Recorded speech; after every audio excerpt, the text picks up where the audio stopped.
E aí, gente, então, já a nossa convidada já está aqui, inclusive, nos aguardando. Eu vou apresentá-la e a gente já vai começar aqui para falar do trabalho que ela desenvolve, o projeto que ela tem, que é a Lua Viana. Ela é musicista carioca de rock alternativo e música experimental. Atualmente, ela reside em São Paulo.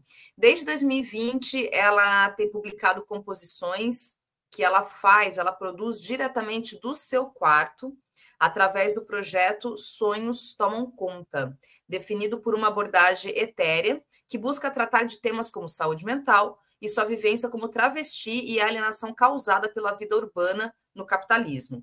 O projeto foi marcado por colaborações como a que fez com artistas coreanos, o Paranu, Azanglow e Delazir. Lua, você me corrija aqui, tá? Se eu pronunciei errado o nome dos artistas todos, a gente vai falar disso também, e que geraram impacto dentro de círculos online de música alternativa. Em 2025, ela aposentou o seu projeto antigo para se dedicar a Antropoceno, que é um projeto novo e a gente vai falar dele, inclusive, agora. Deixando de lado a temática introspectiva e melancólica que ditou os seus primeiros anos de trabalho para se dedicar a uma abordagem explicitamente política. Devidamente apresentada, Lua Viana, seja bem-vinda aqui ao Farol Brasil, ao Cultura Brasileira. Obrigada por atender aqui o meu Ah, convite e estar com a gente. Tudo bem com você? oi, Thalita, tudo bem? Muito obrigada pelo convite. Estou muito feliz de estar aqui no Farol Brasil. Acompanho o trabalho de vocês há muito tempo e tenho muito respeito pelo que vocês fazem aqui. Que bom, Lua, que ótimo, assim, e o seu trabalho tem tudo a ver com a proposta do Cultura Brasileira, né? Uma delas é justamente a gente apresentar os artistas no Brasil, aqueles que estão produzindo arte, fazendo arte, e poder falar disso. E aí eu queria começar te perguntando como é que você, do seu projeto Antropoceno, né? Vamos começar falando dele, que é o seu mais novo projeto. Como é que você pensou ele, elaborou ele? Ele tem uma relação com a folk, com a música folk brasileira. Qual que é o objetivo do projeto? O que você tem do Antropoceno? E por que esse nome, inclusive? Certo. Então, Thalita, esse projeto, ele começou baseada em dois acontecimentos assim de minha vida que eu tive a necessidade de explorar. Um deles fala mais sobre o aspecto sonoro, de como que eu migrei para esse novo tipo de som, e o outro é um aspecto um pouco mais temático. Sonoramente, esse projeto parte de uma necessidade que eu vi, que eu me lembro, acho que foi em 2023, 2024, um vídeo que o Jones Manuel postou aqui no canal, falando sobre como que era necessário a revolucionária brasileira, de uma arte brasileira que tivesse um viés explicitamente socialista, que pudesse tratar das temáticas que a gente precisa para avançar a Revolução Brasileira, de uma forma apresentando isso através da sua própria sonoridade, sua própria estética. A outra coisa que foi muito importante para a criação desse projeto parte de uma coisa mais pessoal, que é a minha própria ansiedade climática. A gente pode falar um pouco mais para frente em detalhes sobre a questão sonora. Mas por enquanto, essa ansiedade climática partiu, eu não sei se você se lembra ali em agosto, setembro do ano passado, quando houve um recorde de queimadas na Mata Atlântica, Cerrado e Amazônia, que fez o ar do Brasil ficar o pior no mundo, completamente poluído. O ar de São Paulo, inclusive, chegou a ser o ar mais poluído do mundo naquele tempo. E tudo isso, essas queimadas que aconteceram me fizeram repensar o momento que a gente está vivendo, me fizeram finalmente chegar à conclusão de que tudo aquela expectativa de que no futuro as coisas ficariam muito piores, os eventos climáticos ficariam cada vez mais catastróficos, eu tive a sensação de que finalmente tudo aquilo que estava se esperando chegar em breve tinha chegado. Tipo, a partir de agora, essa é a nossa realidade, e a expectativa é que só fique pior daqui para frente. Não se pode mais falar que existe uma expectativa das mudanças climáticas acontecerem, porque hoje em dia a gente já vive isso. Então, eu acho que, de uma certa forma, me trouxe uma mudança radical de perspectiva. De que não seria mais possível falar de outra coisa. Se a gente quer pensar em um possível futuro na Terra a partir de então, a gente precisa pensar em mudanças climáticas em todos os âmbitos da vida possível, sabe? Inclusive, é preciso que a gente tenha uma arte, um movimento artístico que seja capaz de dar conta dessa ansiedade climática. E é a partir daí que surge o meu projeto, o Antropoceno. Eu surgi esse nome porque ele faz referência à nova era geológica que a gente está vivendo.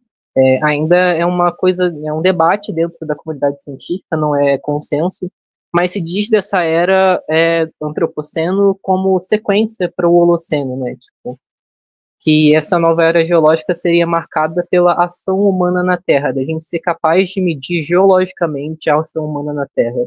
Isso é devido tipo, à quantidade excessiva de carbono que é jogado na atmosfera e toda a mudança climática que a gente está passando agora.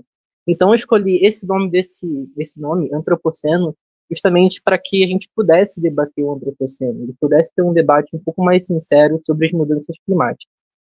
E uma coisa, conforme eu fui tendo essa ansiedade, né, a respeito das mudanças climáticas e fui compreendendo um pouco melhor, eu fui atrás para entender e estudar melhor o que seria isso, qual que seria a nossa realidade a partir de agora. E a minha conclusão imediata, assim, a coisa que eu percebi mais rapidamente foi que não tem como a gente falar sobre as mudanças climáticas no Brasil sem tratar sobre a causa indígena. As duas coisas estão muito intimamente associadas. É impossível falar de uma coisa sem falar da outra. E aí eu fui atrás de minha pesquisa, né, para a gente poder começar. Tem um artigo da PIB muito bom que fala sobre esse recorde de queimadas em agosto, setembro de 2024. Eu até tinha te mandado, mas também tem um artigo muito importante que foi publicado, um levantamento do site Terras Indígenas, que ele mostra que o seguinte, as terras dos povos indígenas Kayapó, Munduruku, Sararé e Yanomami, que eram justamente as terras que tinham sido mais afetadas pelo garimpo ilegal, tiveram um recorde de crescimento do garimpo ilegal, essas foram as terras que foram mais afetadas pelas queimadas, justamente as mesmas. Isso nos sugere uma coisa, assim, que talvez todo mundo já saiba, mas só que precisa ser apontado de qualquer forma. Aquele evento catastrófico que ocorreu em agosto do ano passado, que deixou o ar do Brasil péssimo, que deixou o céu completamente escuro, o sol foi consumido pelo fogo, pela fumaça, deixou a qualidade do ar horrível. Eu fiquei péssimo. Tipo, foi nesse momento, inclusive, que eu decidi que eu precisava parar de fumar. Eu tive a conclusão de, nossa, eu já sou grupo de risco, já tenho minha saúde um pouco fragilizada, eu preciso parar de fumar imediatamente, porque a realidade é essa, as coisas vão ficar piores, o ar vai continuar ruim, a gente tem uma quantidade excessiva de carros e a gente não vê qualquer projeto de diminuir isso, sabe?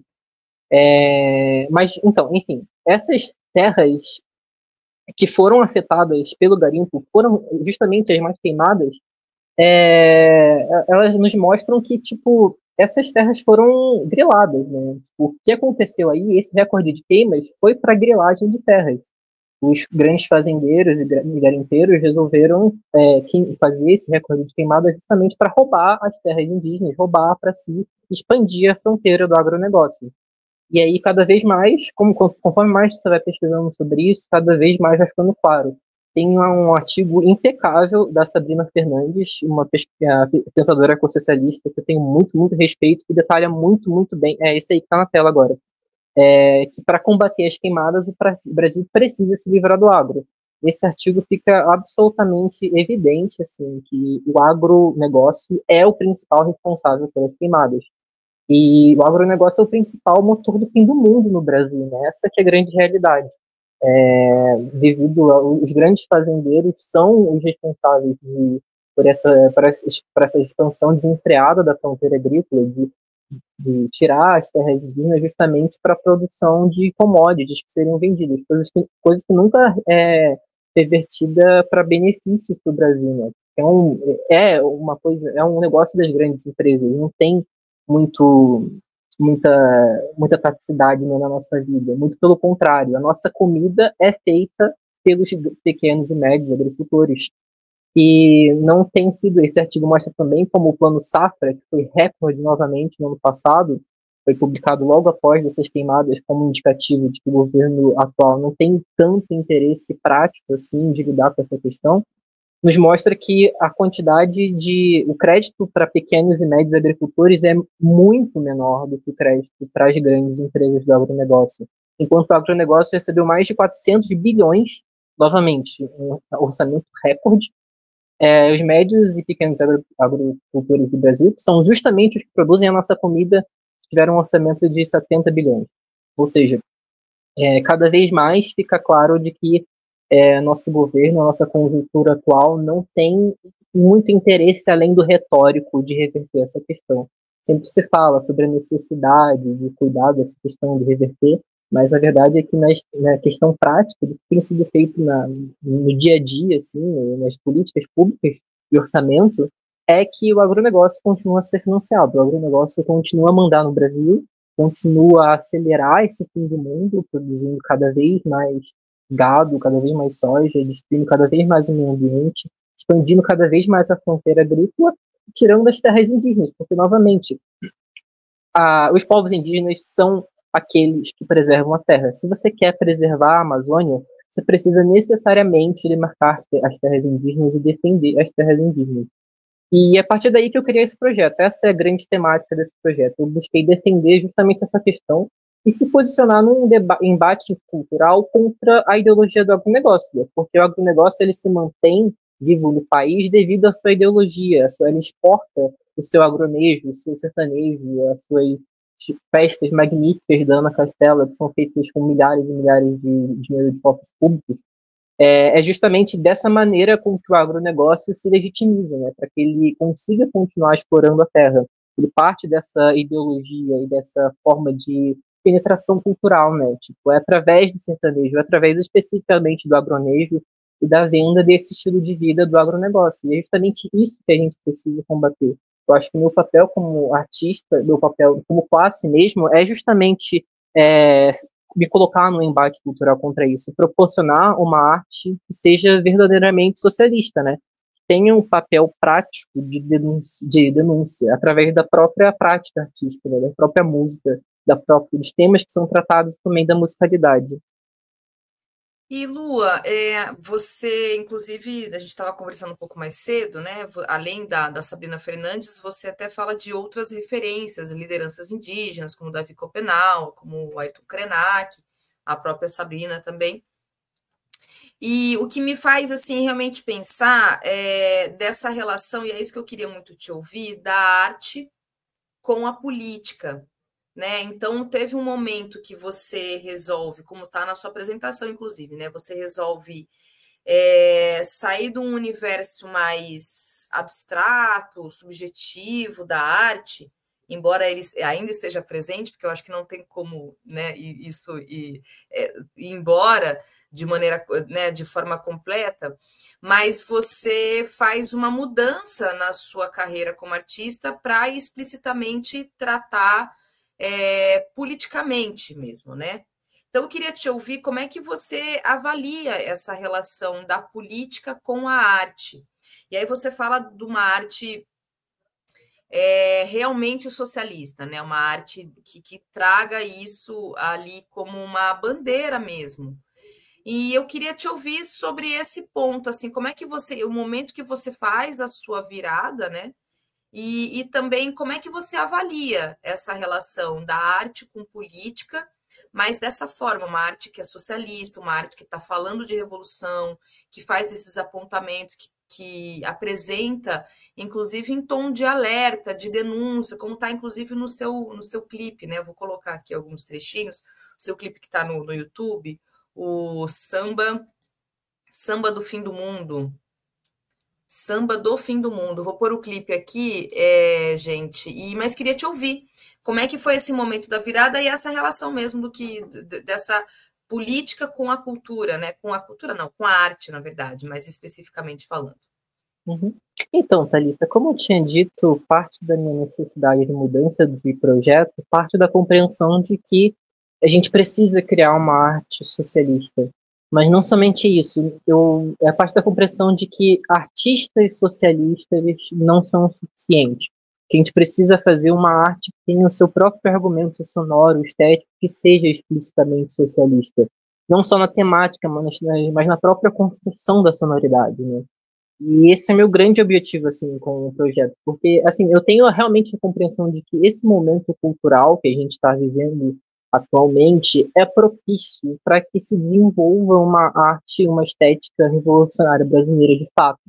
Porque, honestamente, os artistas da geração Z que a gente tem se mostrado cada vez mais engajados politicamente. Vez após vez, a gente tem visto que eu gosto, inclusive, de fazer uma comparação do cenário atual com mais ou menos ali em 1968, com aquele grande movimento efervescente do anti-guerra. Eu acho que o genocídio em Gaza nos proporcionou um momento cultural semelhante, onde esse absurdo completamente inconcebível, né, na nossa sociedade, completamente anacrônico, colocou diversas vozes a lutar por isso, né, e denunciar, e se posicionar dessa forma, né. Eu acredito que realmente esse momento artístico seja muito propício. A gente tem visto, por exemplo, no cenário internacional, como que aconteceu com... tem artistas continuamente fazendo essa denúncia, né? Aconteceu no festival de Glastonbury, onde a BBC fez um boicote à banda NICAP, que era explicitamente denunciava o genocídio em Gaza. A BBC fez um boicote, cortou a transmissão completamente, e o tiro saiu completamente pela culatra, porque logo em seguida o artista Bob Dylan, ele aparece ali do nada e começa a gritar publicamente ali e fazer o canto Death, Death to the IDF, ou seja, morte para IDF, né, o exército israelense. E cada vez mais fica difícil fazer essa censura, né, tipo, impedir os artistas de se posicionarem a respeito disso. Aqui no Brasil, por exemplo, a gente teve recentemente um episódio onde a banda Sofia Chablau fez uma apresentação denunciando o genocídio palestino, colocou nos seus telões Free Palestine, pela Palestina Livre, né? Denunciando também a questão dos moradores de rua de São Paulo, que está cada vez pior. E o governo, a prefeitura de São Paulo, foi lá e explicitamente censurou, cortou a Sofia Chablau, tiraram eles do palco e não deixaram eles fazerem a sua manifestação para a Palestina, né? Completamente absurdo, fora do escopo da prefeitura, que tinha chamado o artista para ser artista, e é isso que o artista faz, o artista denuncia, né? E, enfim, completamente absurdo isso que aconteceu. Outra coisa interessante também que aconteceu recentemente aqui em São Paulo é que tinha uma festa chamada Boiler Room, que é uma festa tradicional que toca em diversas cidades ao redor do mundo, que ia tocar aqui em São Paulo. Só que essa festa foi comprada por uma gigante sionista que investe diretamente no genocídio do povo palestino através do investimento em tecnologias bélicas, que é a KKR. A KKR comprou a Boiler Room e agora teve um movimento de denúncia e boicote a Boiler Room para que os artistas se retirassem do evento, para justamente impossível permitir que um evento desse continue sendo financiado para utilizado o dinheiro para o financiamento do genocídio do povo palestino. Coisa completamente impraticável, que foi amplamente denunciada e teve resultado.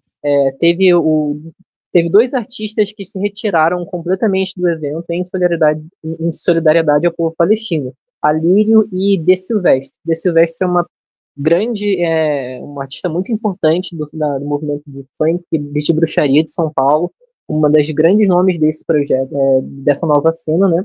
Que a sua retirada do projeto foi muito importante e nos mostrou que, de fato, se os artistas conseguirem se organizar, a gente consegue fazer alguma ação possível. É possível a gente ter uma prática, né? Para que isso seja feito, a gente precisa justamente, né, tirar esse foco excessivo sobre o artista e poder dar um enfoque um pouco maior para a arte, especificamente. Porque eu acho que o grande problema que a gente acaba, como artista, se colocando nessa sociedade de redes sociais, essa sociedade do espetáculo que a gente tem hoje em dia, é que muitas vezes um posicionamento é cobrado pela individualidade do artista. O artista precisa se posicionar para que ele, como indivíduo, se livre desse compasso moral. Assim. Muitas vezes é através dessa regra moral onde tipo, os artistas são forçados a se colocar um posicionamento. O que eu acredito que não é necessariamente, não avança muito a nossa luta em direção à revolução, sabe? Eu acho que sim, é muito importante que os artistas se posicionem, sejam contrários e falem abertamente sobre isso. mas eu acho que só isso não é o necessário. A gente precisa de mais. A gente precisa construir uma arte que tenha dentro de seu próprio argumento sonoro, estético, uma luta pelo socialismo, que avance a nossa agenda em direção ao socialismo, né? E para isso eu acho que é necessário que os artistas se posicionem dentro de sua arte, dentro de suas próprias músicas, colocando nos seus argumentos, não somente para se posicionar e falar alguma coisa nas redes sociais, mas escrevendo letras políticas que abordem esses assuntos.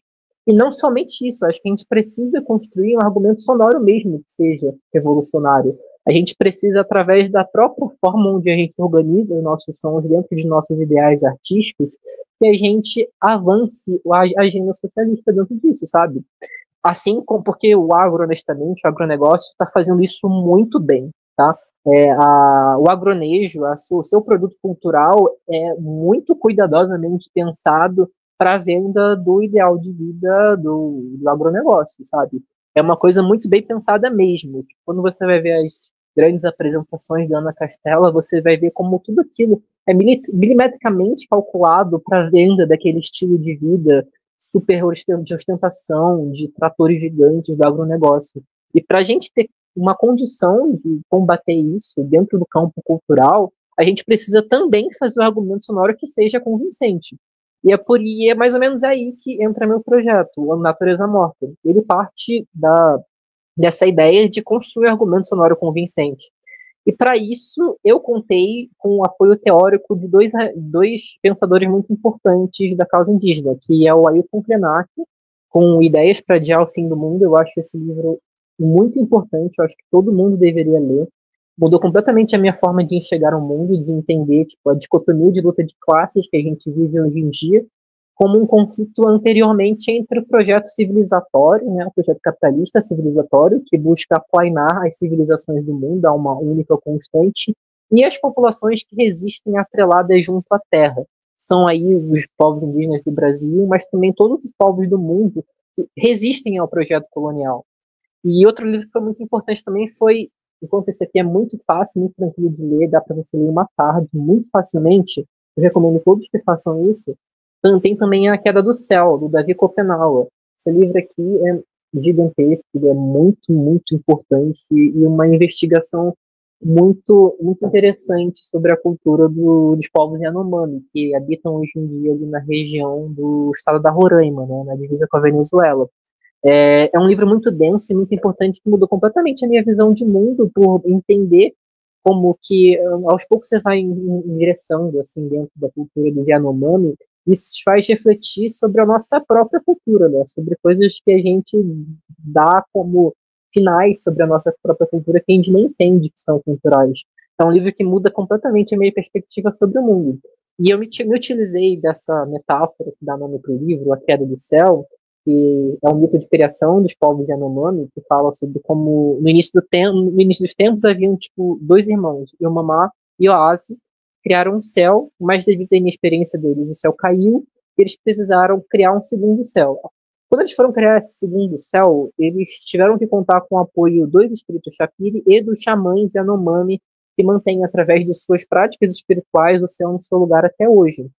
E a grande lição é o seguinte: se os xamãs Yanomami não estiverem mais disponíveis para fazer seu processo ritualístico e manter o céu no lugar junto aos espíritos Shapiri, o céu pode desabar novamente, coisa que a gente tem visto diariamente, né, com eventos climáticos cada vez mais acentuados. O céu literalmente está caindo, e é uma coisa que é uma metáfora muito, muito, muito importante e muito ideal para compreender nosso mundo. Essa mitologia dos povos Yanomami, que é tão potente assim para a gente ver e entender o mundo, foi o ponto de partida para a criação do meu projeto, Natureza Morta. Eu utilizei dessa mitologia deles, dessa religião que eles têm, colocando através de samples diretos, né? Eu coloquei uma fala do Davi Copenau em dois momentos, em uma fala do Elton Krenak em outro momento, e por fim uma fala da Sabrina Fernandes. Tudo isso para ilustrar de uma forma ativa o que eu estou construindo na minha sonoridade, que é uma fusão entre gêneros de música folk brasileira, samba, choro, bossa nova, MPB, com a atmosfera de rock alternativo que eu tinha construída com meus outros álbuns, né? Fazia essa fusão ali entre uma nova modernidade psicodélica e distorcida e esses papéis de música folk, né? Tipo, foi uma tentativa de reimaginar a música folk brasileira sobre uma nova perspectiva. E esse é um projeto de aprendizado. Eu quero continuar aprendendo sobre música folk brasileira, aprendendo sobre música de candomblé, música indígena, para continuar a construir essa ideia que é justamente de uma arte brasileira revolucionária, sabe? Esse é meu grande Boa. objetivo. Legal. E aí, assim, a sua fala, ela me suscita várias questões e me permite, inclusive, pegar o ponto da sua crítica, que é uma crítica importante sobre esse gênero musical. Na verdade, é um aspecto do gênero musical que é o agronejo, né? Eu acho que o seu alerta e o seu diagnóstico, ele é importante mesmo. E aí, o que eu queria muito te ouvir, assim, o capitalismo, a burguesia, né, a agroburguesia, ela não é boba, pelo contrário, inclusive, ela vai cooptar um gênero musical que é totalmente popular, que é o sertanejo, para poder dissimular completamente e transformar naquilo que essa coisa que a gente vê. Você trouxe o exemplo da Ana Castela mesmo, né?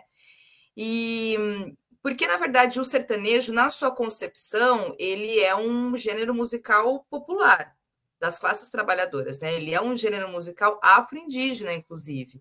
Tanto que as primeiras duplas sertanejos, elas são de pessoas negras. Então, e aí a transformação do sertanejo que a gente viu é o processo completo, que é um grande exemplo a se pensar da cooptação capitalista e de uma gente que está cantando, colocando nas suas letras, como você trouxe, né, o agronejo, pessoas que não sabem sequer plantar uma batata. Então, não tem absolutamente nada a ver, assim, foi descaracterizado completamente. Então, é um processo de cooptação, de fato, né? Eu acho que é um importante alerta realmente que você traz. E é isso, né? Uma representação de uma gente que de fato não faz aquilo que defende, que é sobre a vida no campo, etc. Como eu disse, é uma gente que nunca plantou uma batata, acho que nunca deve ter sujado a mão de terra, que dirá falar das questões do campo, porque o sertanejo ele nasce dessa concepção, são as crônicas da vida no campo e os afetos dos homens e mulheres do campo. E aí ele vai para o capitalismo, né? Tem toda uma questão mercadológica, que faz todo um processo de cooptação, e tudo isso que está colocado, e a gente, lamentavelmente, vê o que se transformou atualmente. Mas o sertanejo um gênero musical e uma cultura que ela é popular. Portanto, ela é prestigiada pela classe trabalhadora. E aqui está colocado um desafio para nós, enquanto socialistas, comunistas, e pensando na arte, né? E eu acho que tem tudo a ver, inclusive, essa conversa com a própria proposta do programa nosso aqui, que é pensar a cultura brasileira, e esse entendimento, e aí estou fazendo todo esse comentário para poder te ouvir, assim, do que vem a ser, de fato, uma arte revolucionária e uma arte socialista alinhada com a classe trabalhadora brasileira, assim, pensar o Brasil, entender o que a gente tem da nossa história para a gente poder construir as nossas pontes, né? Para a gente poder, inclusive, trazer a classe trabalhadora num processo de consciência de classe, né? E esse entendimento de que dos alertas que precisam acontecer, que é todo esse seu trabalho de pesquisa mesmo, né? Enquanto socialista, militante e o seu processo de consciência de classe, o quanto você está imprimindo isso na sua arte. Então, queria te ouvir nesse sentido, assim, como é que você, por exemplo, consegue dimensionar na sua arte enquanto esse processo, e se você tem isso também, né, como um horizonte, assim, como é que eu vou conectar através das minhas letras, da sonoridade, do teu processo de criação artística, para que tenha esse objetivo mesmo, né, que é poder fazer com que a classe trabalhadora possa ser afetada de fato, né? E partir também, porque às vezes não é um grande livro, uma grande teoria. Às vezes o que vai captar mesmo a pessoa num processo de consciência de classe talvez seja uma poesia, uma música, um evento artístico, e aquilo vai abrir os caminhos, o horizonte mesmo para o processo de consciência de classe, sabe? Então, eu queria te ouvir, assim, como é que você pensa nesse sentido, mesmo na hora de você construir a sua arte, o teu processo artístico? Você tem isso no seu horizonte de pensar que, olha, precisa chegar, né? Precisa trazer e a gente poder abarcar mesmo esse entendimento da gente poder falar de revolução dentro das nossas artes mesmo. Então, Thalita, eu acho que você coloca muito bem quando você diz que o agro capturou o sertanejo, uma coisa que era popular para transformar em ideologia do agronegócio, né? E eu acho que isso traz um debate muito importante para a gente, que eu acho que se a gente for construir, de fato, uma arte socialista, uma arte marxista, que tem como ideal a Revolução Brasileira, a gente precisa recapturar esses movimentos de música folk. E a gente não pode deixar que o sertanejo esteja completamente na mão do agro. E você também coloca muito bem quando você diz que essa galera não tem muito contato assim com a terra. Eles não sabem muito bem como que é produzir de fato. Eles são uns playboys que não têm nada a ver com isso, com a produção da comida do dia a dia do brasileiro, né? São uma classe dominante. Eu acho que é muito bom pontuar isso, porque eu acredito, assim, honestamente, que é uma das grandes coisas que o Ayrton Krenak traz nesse livro, que o processo civilizatório representado pelo colonialismo europeu, o capitalismo, ele busca justamente uma separação ontológica da Terra. Ele precisa que a gente se separe fisicamente e espiritualmente da Terra. Para a gente ter uma arte socialista, a gente precisa recapturar essa ideia de se manter preso à Terra. Porque no seu processo civilizatório, o que foi feito para construir essa civilização que a gente tem hoje em dia, capitalista, foi necessária uma ideia de excepcionalismo humano, de que a gente estivesse. Foi necessário construir a ideia de que o ser humano fosse melhor do que a natureza que o cerca, a natureza que permite essas formas de existência. De alguma forma, o ser humano seria superior aos outros animais. A gente precisa quebrar com essa ideia radicalmente. Essa ideia não vai permitir que a vida humana na Terra continue a existir. Se a gente continuar achando isso, a gente vai caminhar em rumo à nossa extinção. Porque a verdade é que nós dependemos da Terra, né? Uma das coisas que a grande coisa que o Ayrton Krenak traz de ensinamento para mim nesse livro é o fato de que a gente precisa recuperar esse contato, essa ligação íntima com a Terra. Eu acredito que artisticamente, culturalmente, o caminho para fazer isso é recuperando esses gêneros de música folk brasileira, sabe? É reimaginando e recapturando mesmo, né? Não permitindo que o agronegócio coopte completamente e faça dele sua ideologia.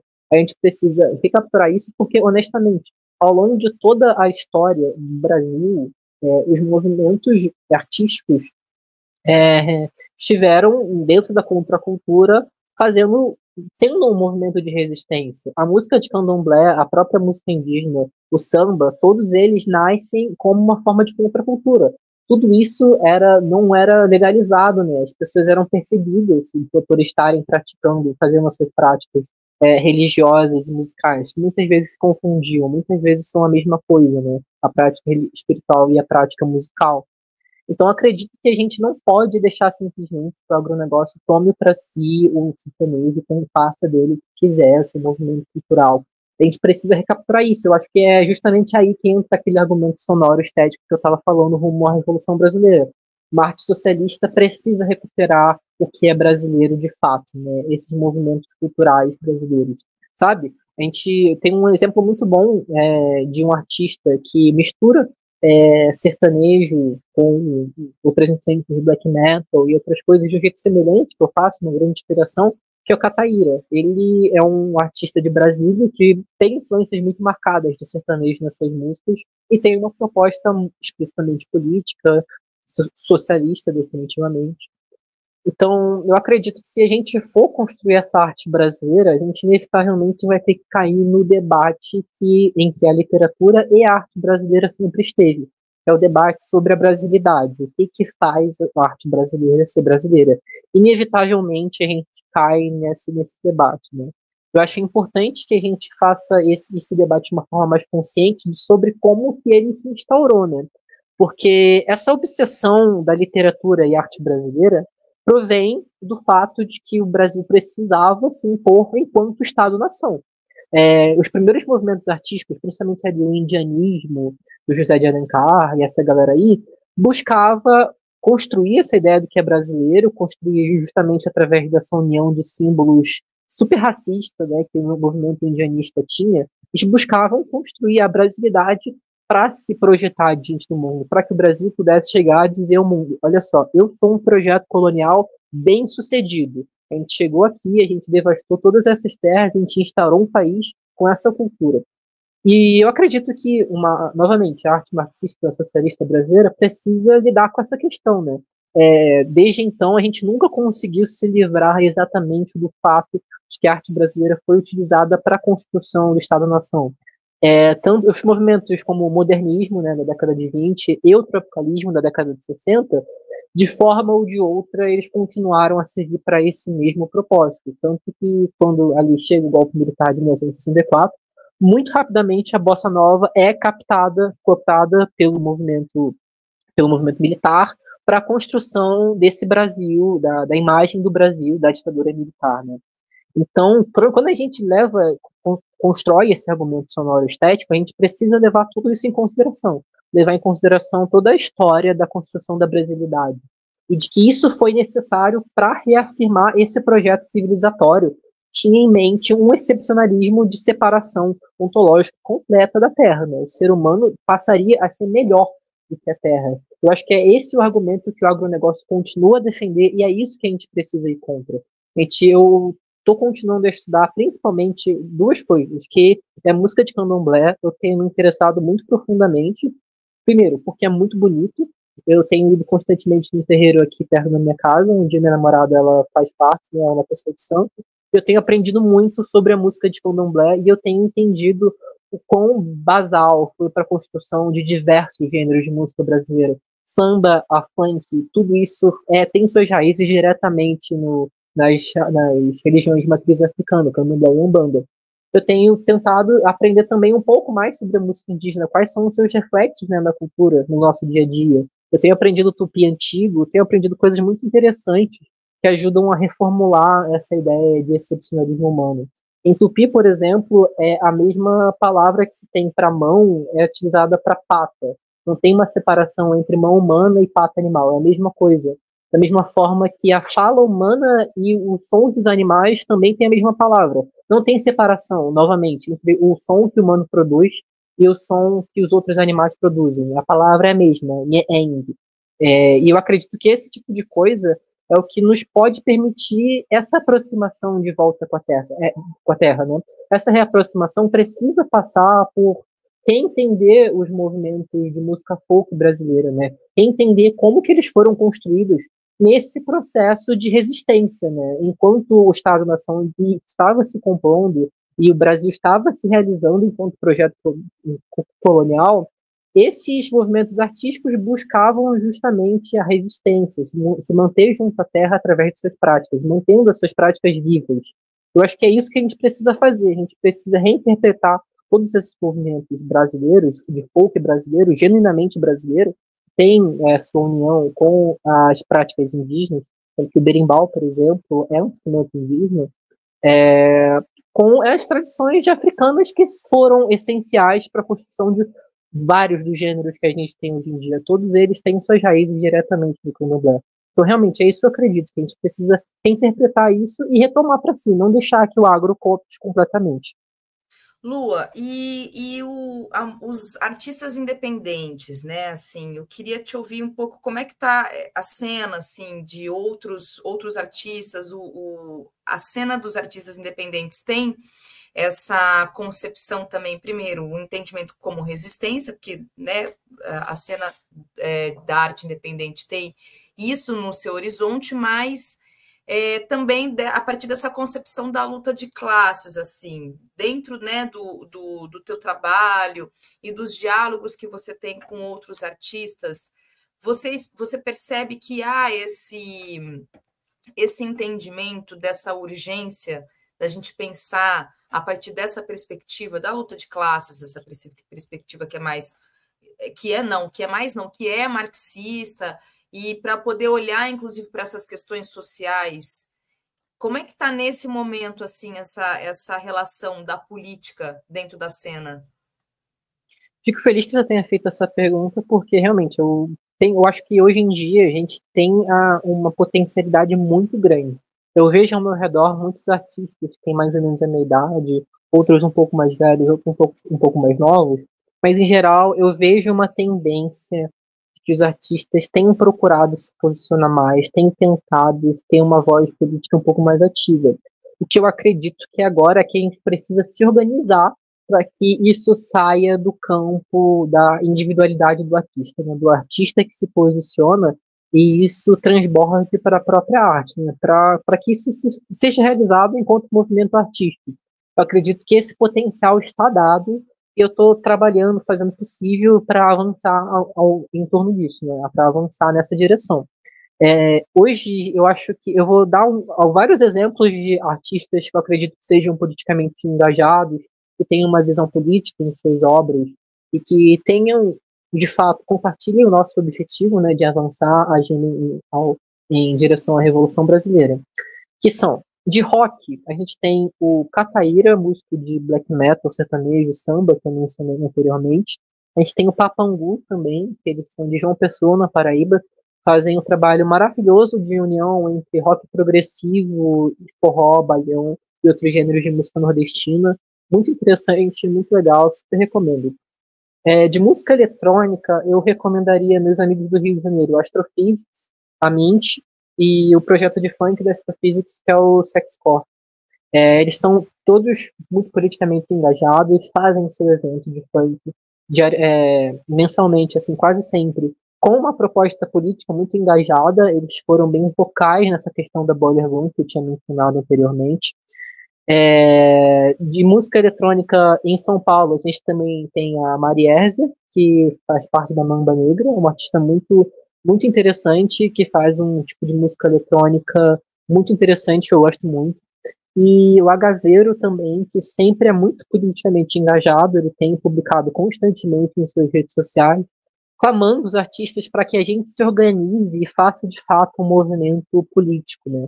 Essa questão da Boiler Room acho que foi muito importante para toda a cena de música eletrônica, barra funk, porque ela nos ajudou a entender que, de fato, se a gente chegar e fizer um boicote organizado para empresas sionistas que financiam o genocídio palestino, a gente consegue ter resultado. A gente conseguiu fazer com que o De Silvestre se retirasse do evento, coisa que foi muito, muito importante. Novamente, De Silvestre, um dos artistas mais importantes de beat bruxaria da cena de funk de São Paulo atualmente. Ou seja, eu vejo muita gente tendo essa vontade, né? Essa vontade de fazer alguma coisa, se posicionando efetivamente. A própria Sofia Chablau, que eu tinha mencionado anteriormente, que foi boicotada pela Prefeitura de São Paulo, fazendo uma manifestação muito corajosa em prol da Palestina e da situação dos moradores de rua de São Paulo também. Que foram suas principais. Foi que ela colocou, né, no telão enquanto ela apresentava suas músicas. Eu acho que, assim, a gente tem uma potencialidade muito grande. Todos esses artistas que mencionei estão agindo dessa forma, estão tendo uma voz ativa, estão tentando se posicionar, estão tentando se colocar justamente como a vanguarda cultural que a gente necessita, né? Eu acho que agora o que a gente precisa é se organizar enquanto classe, né? Porque, honestamente, quando a gente fala sobre causa indígena, quando a gente fala sobre as mudanças climáticas, o algoritmo das Big Techs mina muito o nosso potencial. É muito difícil uma pessoa individualmente falar sobre a causa indígena. Vocês já devem ter percebido algo semelhante no algoritmo, mas sempre que você fala disso, de alguma forma, o algoritmo não entrega, o YouTube não entrega, as outras redes sociais não entregam. E por isso, a impressão que eu tenho é que para a gente ser capaz de falar sobre esses assuntos de uma forma mais efetiva, que seja de fato, chegue a diversas pessoas, a gente precisa se organizar coletivamente, para que não seja ações individuais de pessoas interessadas, mas que seja de fato um movimento artístico que tenha uma preocupação principal, né? Eu acho que existem algumas causas de nosso tempo que são inegociáveis. E essas causas são a causa palestina, né, as mudanças climáticas e uma ação antifascista, né, em combate com Bolsonaro, com Trump, essa galera toda. Isso é inegociável. Uma classe artística atual precisa ter isso em mente. Ela precisa ter esses objetivos muito bem definidos. E eu acredito que a gente precisa se organizar para fazer isso de uma forma ativa, né? E organizar como movimento essas críticas, para que a gente possa ter um alcance cultural maior, né? Porque eu acredito que tem certas estratégias comunicativas, né, da esquerda que elas precisam de um amparo um pouco maior na cultura para que atinjam lugares maiores, né? A gente precisa que a própria arte esteja dizendo essas coisas que os canais comunistas estão sempre dizendo, né? Para que a gente possa ter de fato penetração na sociedade, né? Para que pessoas possam ouvir e entender isso. Então é isso que eu acredito. Eu acho que a gente tem um potencial muito grande, mas que a gente precisa se organizar para que esse potencial possa ser bem realizado, a gente possa avançar a nossa pauta. Lua, e eu vou ler aqui alguns comentários que foram chegando enquanto a gente conversava, para poder até te ouvir mais também, que eu tenho algumas outras questões para te fazer. Aqui o Lost Arquivos fala: Farol Brasil foi certeiro trazendo a Lua, temos que dar espaço para os artistas comunistas falarem de arte. É isso aí. É isso que a gente quer, meu querido. Mônica Gonçalves também aqui no Sul, comentando, né? A chuva era preta dessas queimadas. Um pouco do assunto que a gente começou falando. O Paulo Fernando, eu que separei esse comentário, eu vou ler primeiro todos os outros comentários, vou deixar isso para o último, porque isso aqui eu vou engatilhar para uma pergunta que eu queria muito te fazer, Lua. Galaco fala pelo fim do agronejo, concordo, não é o fim do sertanejo. Eu defendo que o sertanejo precisa voltar às suas bases, às suas raízes, né? Ele precisa contar as histórias da classe trabalhadora, do campo, e ter esse entendimento mesmo, né? E eu acho que cada vez mais nós, inclusive enquanto comunistas, que temos consciência de classe, que pensamos a revolução brasileira, a gente não pode ignorar aquilo que é nosso, e o sertanejo é nosso, o sertanejo enquanto uma arte que é nossa e que foi cooptada pelo capitalismo, né? E pela questão mercadológica, a gente for pegar aí toda a trajetória do sertanejo recente, a relação com os rodeios, que é uma outra questão horrível que precisa ser falada também, mas é um Brasil que está fora, muitas vezes, de um eixo urbano e que as pessoas ignoram, mas a extrema-direita não ignorou, pelo contrário. A extrema-direita e o capitalismo cooptou para ela.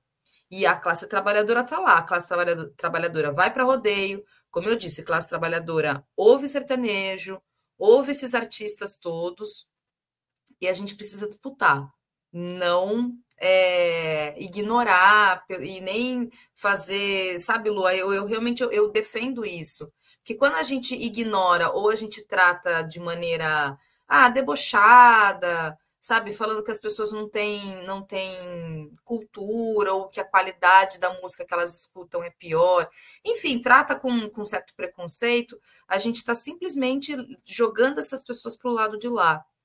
E ter esse entendimento dessa consciência mesmo, sabe? Então, é importante esse movimento e tudo isso que você está trazendo na tua fala. Eu acho que é esse entendimento, sobretudo, viu, gente?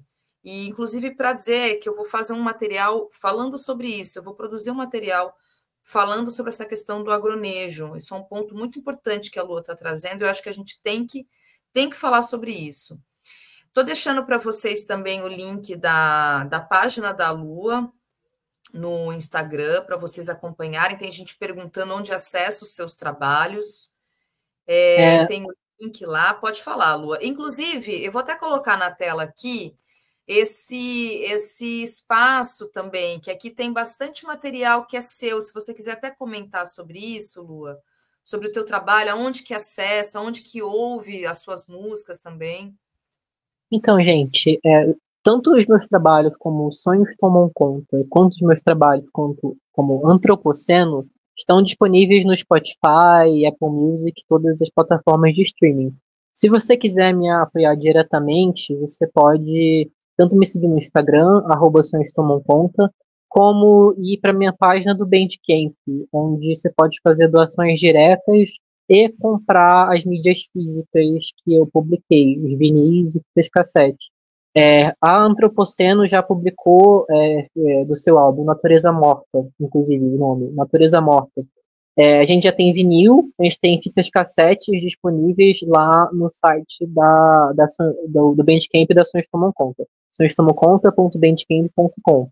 E a gente tem também vinis do meu projeto antigo, da Sonhos Tomam Conta, que se vocês comprarem os vinis, a gente está fazendo uma arrecadação, 10% de tudo que é comprado, todos os vinis que são comprados são direcionados para a Fundação das Nações Unidas para Alimentar as Famílias em Gaza. É um álbum que eu tinha feito com esse objetivo de divulgar sobre a causa palestina e dar essa visibilidade para a causa. Se vocês quiserem também fazer doação, você pode fazer diretamente pelo Bandcamp, que a maior parte vai diretamente para o artista, já que o Spotify, infelizmente, está ficando cada vez pior. O Spotify, hoje em dia, está direcionando recursos diretamente para o genocídio do povo palestino, coisa que tem sido alarmante, assim, o fato de que essas grandes empresas, como a KKR e outros gigantes sionistas, têm cooptado completamente os espaços de cultura e destinado isso para o genocídio do povo palestino, que é uma coisa inconcebível. Então, de certa forma, a gente precisa dos nossos próprios espaços para manter a arte viva, né? Se possível, vão nos shows dos artistas que vocês gostam, porque essa é a melhor forma, de fato, de apoiar eles. Eu vou estar fazendo um show de estreia da Antropoceno em setembro. Se você quiser vir me assistir, me segue no Instagram, @sonhostomamconta, que eu vou estar lá avisando quando que vai ter esse rolê de estreia. Mas se quiser também me apoiar, pode ser pelo Bandcamp, ou então ouvindo direto no Spotify, etc. Vai estar me apoiando também, e tá valendo também.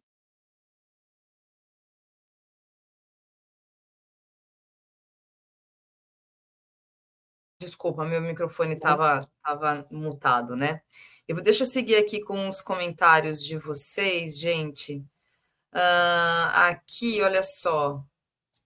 O Not a Real Person diz: as músicas são muito boas, vão ouvir, pessoal, é muito legal mesmo. Eu estava vendo, inclusive, os clipes, eu coloquei aqui um trechinho do clipe, de um dos clipes, né, da Lua, gente, o Samba do Fim do Mundo, mas eu estava vendo também o Antropoceno, que é um feat com um artista coreano, né, Lua? Eu queria até te ouvir sobre esse ponto, eu até separei aqui, porque, inclusive, além do feat que você fez com artistas gringos, e aí isso foi repercutido em alguns lugares, né, imprensas aí, jornais fora do país.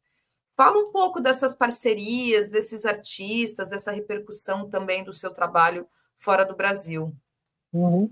Felizmente, o projeto antigo que eu tenho, enquanto esse, tem alcançado certa notoriedade em círculos online de música alternativa e tal.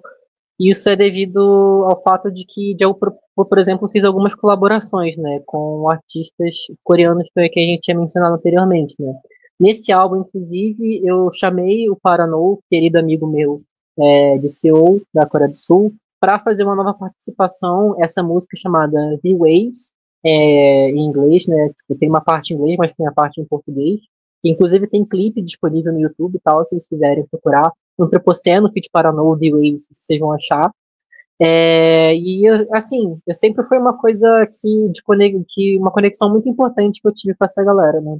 Desde os primeiros momentos onde eu estava conseguindo um pouco mais de notoriedade com o meu primeiro projeto, Ações Tomam Conta, nesses círculos online, né, nessa imprensa internacional, né, que continua se repercutindo até hoje, eu consegui criar um contato muito íntimo com essa galera, com essa cena de Seul na Coreia do Sul, que se tornaram amigos muito próximos de mim, que eu tenho muito carinho, né? E essa conexão que a gente conseguiu fazer foi justamente por um álbum que a gente fez, o Downfall of the Neon Youth, em português é A Queda da Juventude Neon, alguma coisa assim, que foi um projeto que foi criado justamente por essa comunhão, de fato, né, de experiências causadas pela alienação na vida capitalista urbana, né? A gente sempre se comunicava e falava sobre como a experiência que eu estava tendo aqui em São Paulo, quanto a experiência que eles estavam tendo lá em Seul era muito semelhante de diversas formas, porque é um projeto civilizatório muito bem realizado, né? Um projeto colonial bem estabelecido, essa forma de alienação muito presente na vida das pessoas, que foi justamente através disso que a gente conseguiu se conectar, né? Nesse fato de que, querendo ou não, a nossa experiência era muito semelhante, uma experiência completamente devastadora, né? De modo de vida urbano que nega esse contato direto com a terra, né? É justamente o que a gente está tentando recuperar. Nesse álbum, eu consegui trazer o Paranu para fazer mais um feat comigo, justamente baseado nisso, né? Pelo fato de que a gente tem se interessado em recuperar as tradições de música folk. Enquanto ele tem no seu próprio projeto, que ele migrou agora de projeto também, para um chamado Kuremiki, onde ele busca fazer algo semelhante com o que eu faço com o Antropoceno, que é incorporar os elementos de música folk coreana à sua estética sonora de rock alternativo, que eu acredito que está sendo muito bem realizado. Honestamente, o álbum que ele lançou é um dos melhores do ano de longe. É muito bonito, muito bem feito e mostra para mim, honestamente, o potencial que a música experimental tem, uma nova vanguarda possível, se encontra na experimentação com as músicas tradicionais das regiões, né? Com a própria música folk. Eu acho que tanto eu quanto os meus pares aqui fazendo esse projeto no Brasil, né, de incorporação da música do folk brasileiro a novas formas de rock alternativo, o Paranous também está fazendo uma forma semelhante, né? Eu acredito que isso seja muito interessante para todo mundo, né? Porque eu acredito que realmente essa é uma fronteira muito interessante de música experimental e vai ter muita coisa que vai ser dada a partir dessa nova ideia, né? Porque a partir desse momento a gente tinha acesso a tecnologias que antes, há 10 anos atrás, a gente não tinha, né? Tipo, são tecnologias mais democratizadas, né? Que possibilitaram que eu fizesse todos os meus projetos do meu quarto com baixíssimo orçamento. Sempre fiz tudo baseado no meu próprio computador, assim, tipo, só com um computador normal, nada demais. E um violão que eu tenho, uma guitarra, foi o suficiente para eu construir tudo que tem nesses álbuns, sabe? Acredito que essas novas tecnologias têm possibilitado também um acesso à música folk.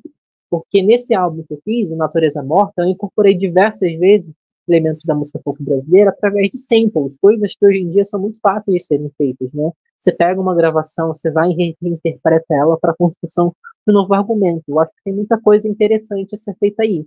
E eu acredito que, de forma ou de outra, a mídia internacional tem dado atenção para essas formas também.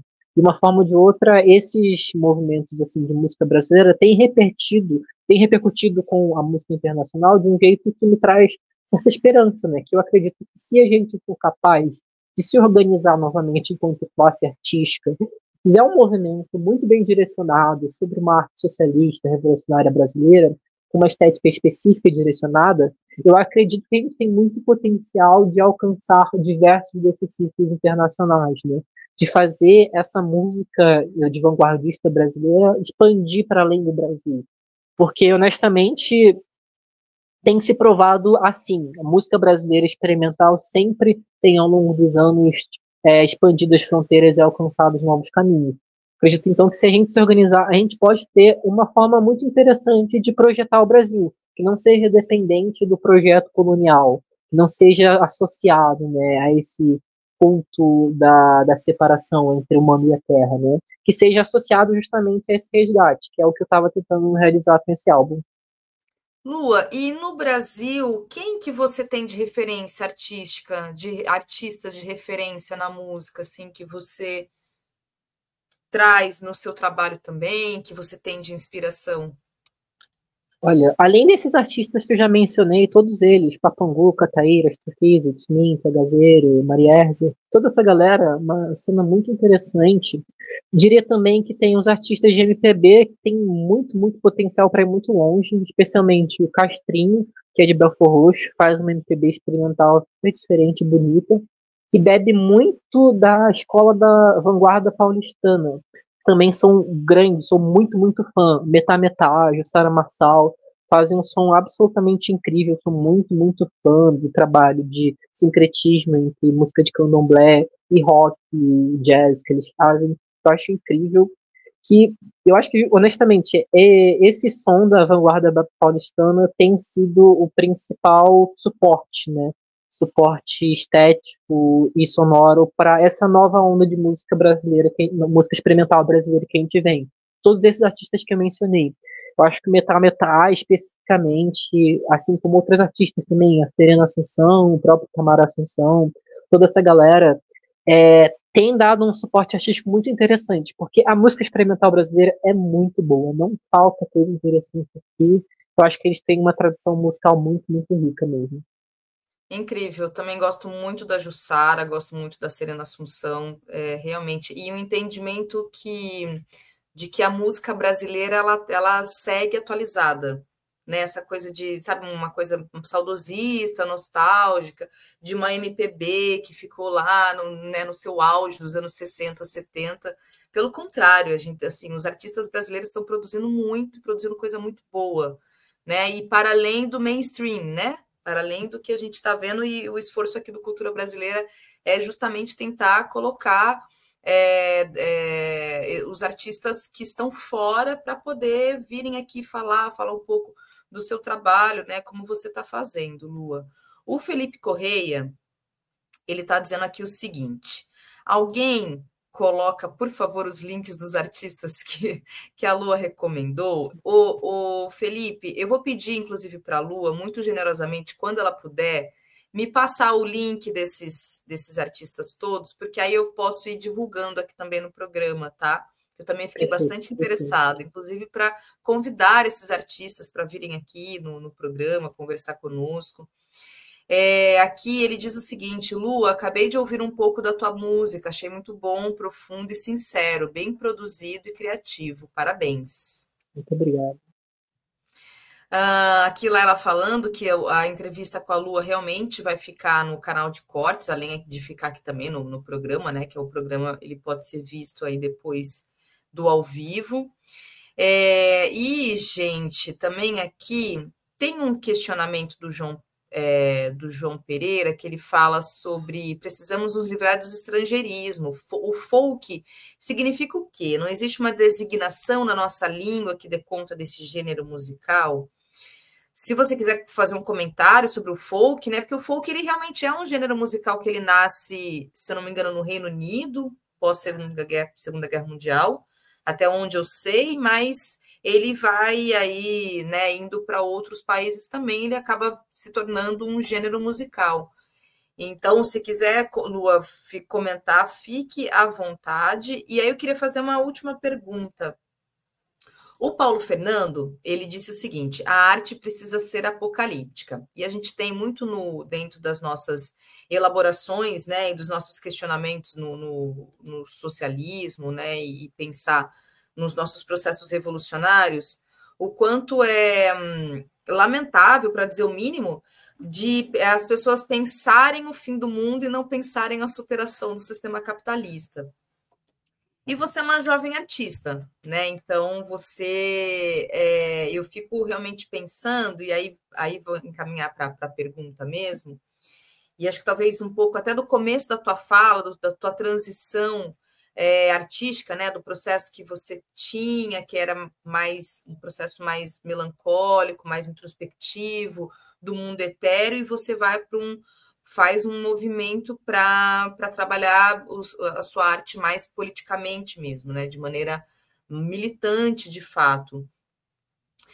E minha pergunta é: você acha que as novas gerações elas estão lidando com o fim do mundo, portanto, né, com a arte apocalíptica, e, portanto, isso está sendo imprimido muito na arte, e isso também revela um pouco, talvez, do diálogo do seu trabalho, da sua arte, que é esse lugar mais melancólico, de uma falta de entendimento de perspectiva de futuro, que é algo que me parece que está muito dentro do cotidiano, sobretudo das novas gerações, em razão justamente do contexto climático que a gente está vivendo, né? A gente está pensando e falando de fim do mundo o tempo todo, porque está no nosso cotidiano.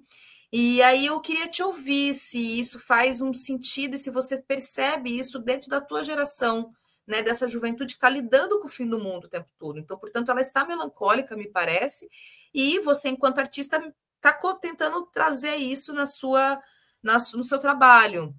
E, portanto, a gente precisa de uma arte apocalíptica, mas aí eu acho que a revolução e o socialismo talvez possa ser esse horizonte, né? De não pensarmos o fim do mundo, mas pensarmos no processo revolucionário. Nossa, sim, eu acho que o sentimento apocalíptico com certeza está dado nessa geração, na sociedade como um geral. Impossível a gente escapar disso. Eu acho que de forma ou de outra todo mundo sente isso na pele, sabe? Você viu que eu estava falando mais cedo sobre essa ansiedade climática estar se materializando de fato. Aos poucos, querendo ou não, as pessoas vão tendo a compreensão de que a crise climática já chegou, porque isso chega com diversas outras coisas, né? A própria o governo do Trump é uma coisa que deixa muito exacerbado essa característica apocalíptica, né? E eu acredito que de forma ou de outra esse sentimento está dado, está extremamente presente, não só entre a minha geração, mas entre todo mundo de forma ou de outra. A gente tem sentido isso na pele, sim. Eu acho que a partir daí, é por isso que eu digo que existe uma grande potencialidade, né? Porque eu não vejo muito, eu não sei se exatamente já tem algo, um sentimento organizado, né? A gente já conseguiu construir dentro da cultura um movimento que seja capaz de reverter isso e transformar esse sentimento apocalíptico em mudança. Mas acredito que o potencial está dado e existem pessoas que sim, estão tentando fazer isso. A gente precisa agora fazer isso em alta escala, sabe? E, tipo, permitir que outras pessoas peguem esse sentimento catastrófico e apocalíptico e transformem em, de fato, mudança concreta. A minha própria mudança de projeto parte bastante daí, né? Porque a, meu som, como sonhos tomam conta, é muito apocalíptico, é muito introspectivo e melancólico. Parte muito dessa ansiedade gerada por esse mundo em colapso, sabe? E eu decidi mudar para Antropoceno, fazer essa mudança, migração de projeto, justamente porque eu sentia que somente reproduzir esse sentimento apocalíptico através dos meus sentimentos não era o suficiente. A gente precisa dar um enfoque menor para essa coisa pessoal e individualista, né, que não é capaz de lidar com as mudanças, que sofre em silêncio. Porque sofrer em silêncio não leva a mudança, não transforma em mudanças de fato práticas no dia a dia.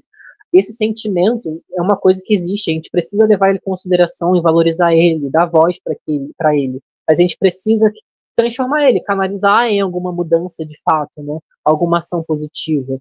Eu vejo muita pessoal que me cerca mantendo realmente uma visão muito, muito apocalíptica sobre o mundo, um entendimento muito claro de que essa ordem social que a gente vive está em colapso. E eu vejo isso ao redor, por exemplo, sei lá, de bandas que fazem um som semelhante. Por exemplo, tem uma banda de queridos amigos chamado A Terra Vai Se Tornar um Planeta Inabitável. É um nome que eu acho apropriado, assim, tipo, mas eu acho que além de ser apropriado, ele precisa ser transformado e canalizado, de fato, numa ação política. E aí cabe aí, não só pensar e ficar melancólico individualmente, e se reduzir pensando que tipo, não tem que ser feito. Porque isso não leva a lugar nenhum, né? Essa concepção de que a depressão, a alienação tem raízes sociais, inclusive, né, o argumento do Mark Fisher, né, no seu livro Realismo Capitalista, muito interessante o livro, foi muito importante para mim também, eu acho muito legal.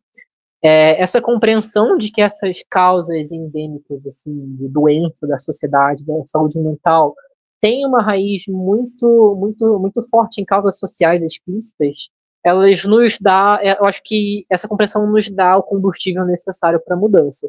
Porque se a raiz é social, se a causa é social, se esse projeto colonizatório, civilizatório se impondo de forma unânime dentro da sociedade, reduzindo justamente aquele contato com a Terra, significa que existe espaço para mudança, significa que isso pode ser consertado, não consertado individualmente, através de, sei lá, das terapias ou de remédios, ou, sei lá, de psiquiatras e etc. Isso precisa ser consertado através de uma ação prática social. Eu acredito que a própria ação social é uma forma de cuidar dessa doença, né? Tipo, quando a gente se organiza, quando a gente está ativamente colocando a nossa voz em prol da resolução do mundo, a gente se cura de certa forma. Isso é bom pra gente. Não é bom só pro mundo. Tipo, quando a gente está nesse processo de cuidar dos outros e cuidar do planeta e criar essa argumentação forte, né, que possa dar conta desse sentimento onipresente de fim do mundo, a gente está cuidando de si. Eu acredito que é nesse caminho que a gente precisa continuar. É, a minha arte, o meu álbum Natureza Morta é quase que um apelo para que outros artistas ouçam aquilo e continuem a caminhar nesse sentido, né, de construir uma ação coletiva. Porque é isso, né? Tipo, a gente não pode se paralisar frente ao fim do mundo, porque honestamente é a única vida que a gente tem. E eu não tô pronta para desistir, porque essa é a única vida que eu tenho, eu acredito que todos possam pensar da mesma forma, sabe? Basta colocar a cabeça nesse lugar, de que nem tudo está perdido, a gente pode se organizar ainda tem tempo, sabe? Muito bom, José Esper aqui dialogando, dizendo: olha só, chega de apocalipse. Os cristãos vendem essa ideia há 2000 anos e não acontece. O capitalismo vende essa ideia desde o século XIX. Chega de apocalipse. É isso aí, precisamos pensar num horizonte revolucionário. E Lua, eu quero te agradecer muito mesmo, já deixar o convite para você voltar, porque além de artista, você consegue fazer análise de conjuntura, muito legal assim poder conversar contigo, né? Eu acho que isso demonstra o seu caráter múltiplo, então é muito bom poder te ouvir, saber que tem uma jovem artista comunista, socialista, que está pensando isso e colocando isso no seu trabalho, na sua arte. Então, te agradeço por vir aqui ao Cultura Brasileira. Sigam ela, viu, gente? Acompanhem o trabalho da Lua. Muito Tá obrigado. aqui o Instagram. E te agradeço mesmo, mais uma vez.